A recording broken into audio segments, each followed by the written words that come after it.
This is Michael with Diamond Seed Astrology. So again, it's been a while since I posted a video because I've been deeply engaged in research in some different fields. I have been working towards understanding ancient Greek and philology, and also researching the work of several philologists, classicists who don't write specifically about astrology, but write more over about the larger context of ancient society. And my book, Venus and Virgo, Archetypes of Goddess Consciousness in Astrology, is most importantly a work that asks us to recontextualize astrology in the actual culture of the ancient world. And of course, most of the information that we have about astrology comes through the ancient Greek. There's a recent discovery of a library, Herculaneum, I believe it's called, and it's a library of the Julian family that has a great deal of literature in it from ancient Greece. And this literature it just gives us a much bigger scope of understanding of the Hellenistic world in general. So my plan for the foreseeable future is to start learning more ancient Greek. I took it in high school, but that wasn't really adequate, shall we say. I'm researching the work of several philologists who specialize in the what might be called the drug culture of the ancient world, specifically the culture of the Bacchanalian sects, the we might want to call them goddess worship sects that were very very knowledgeable about herbology, and there's a fantastic number of medical texts coming from the ancient world that have not been translated yet, that are of great interest. There's the work of Galen and other doctors of the ancient times who cared for people like Nero, and cared for other emperors and important people in ancient times. And their knowledge of herbology and moreover things that we might not consider above board nowadays, like drugs that induce like satyriasis, or prolonged excited states in a male, shall we say. So what does that have to do with astrology? Now, why would I be getting into any of this? This is really something we need to know about the culture of the ancient world, and literally the translations of a lot of words have additional meanings in this sort of pharmacological, herbological context, that when we're talking about medical astrology, when we're talking about the larger context of archetypes, of what fits into an archetype, this stuff is gold. This is really important for us to understand. There's a lot of greater depth of mythology too, that is coming out of some of these ancient works, and I just can't stress enough that as astrologers we really need to get on into this stuff and get our hands dirty, so to speak. As people know who've been to my channel before, I am a pagan, and the work that I have been digesting, so to speak, is includes a lot of translations of the Bible in its original Greek, and given the fact that a long time ago, Biblical Greek and actual classics and actual ancient Greek were cordoned off from one another.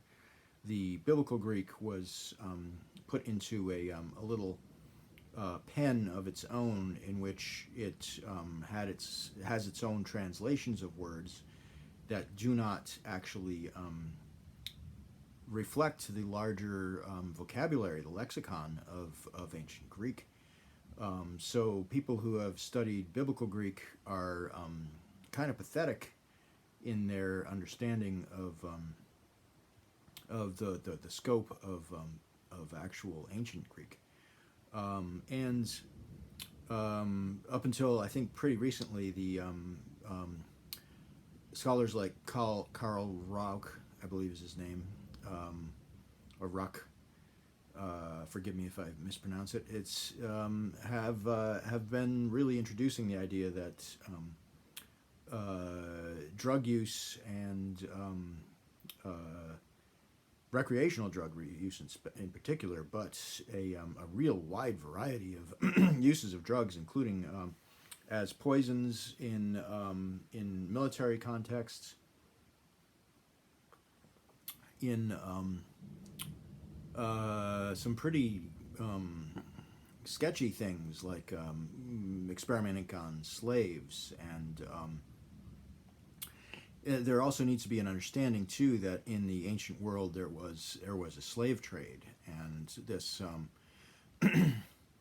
there's a lot of implications that the early Christian cult was in fact engaged in some of these things. Not that modern Christians are doing that, but the original Christian cult was very much placed in the context of bacchanalian rites, and also in the text of the New Testament, Jesus was accused of being a trafficker, a child trafficker, by the Roman authorities, which is why he was being punished by crucifixion. And I did not make that up. That's from the original Greek. The term that was used in the New Testament in classical Greek was the term that translates to child trafficker, or trafficker of human beings. So I'm not going to get too much into that right now. If people want to research that more, there are scholars who are very, very, shall we say, don't hold back any punches around their ideas about who Jesus was and what he was doing, and the traditional culture of the church, the scandalous behavior of priests that persists to this day. There's reason to believe that that was actually a original Christian sacrament and not some bizarre mistake or byproduct of men who are not expressing themselves sexually. So, without getting into that too much, this is all extremely important context for astrologers to understand. The early Christian cult was also very much interested in astrology. At one point, the Roman authorities banished the Jews and astrologers from Judea, which seems like a rather odd combination.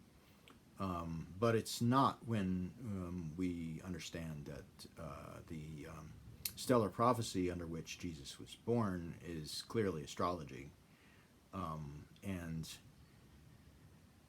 that the Christian cult was entirely in a context. It did not rise out of a vacuum. It was very much part and parcel of its time, and in many ways it was deeply corrupted compared to the many pagan, ancient pagan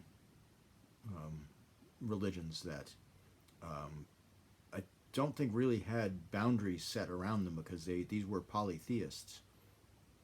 It's only when we get into monists that we get this place, the monotheists, who feel the need to invalidate all other gods and all other creeds. That is not a feature, for the most part, of the pagan world. Not that the pagan world would tolerate child trafficking either, which was also apparently something that was a feature of this, at least a part of that group. Now, how that became what it became, that's another question. We do know, of course, that the Dark Ages followed the seizure of power by the Christian cult, which initially was extremely secretive and demanded that people give up all of their wealth to the church. And there are notable places in the New Testament where early Christians were, in fact, killed for not giving their entirety of their wealth to the church, for holding some back from the church. So, again, like, people might say, wow, this is fascinating, but, what does this have to do with astrology?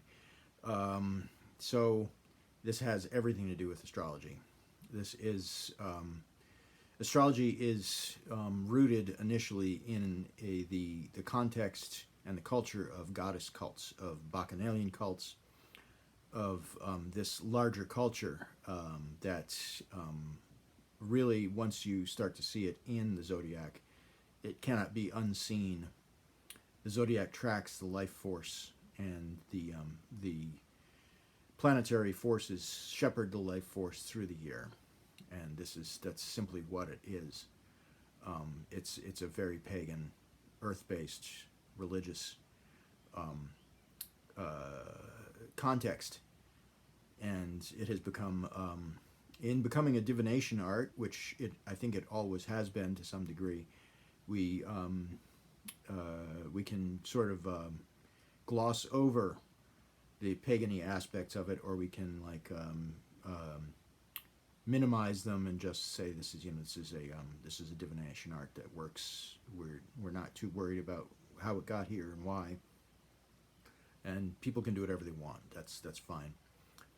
But this is, I think, going to give a lot more depth and understanding of what astrology really is to those who are truly interested.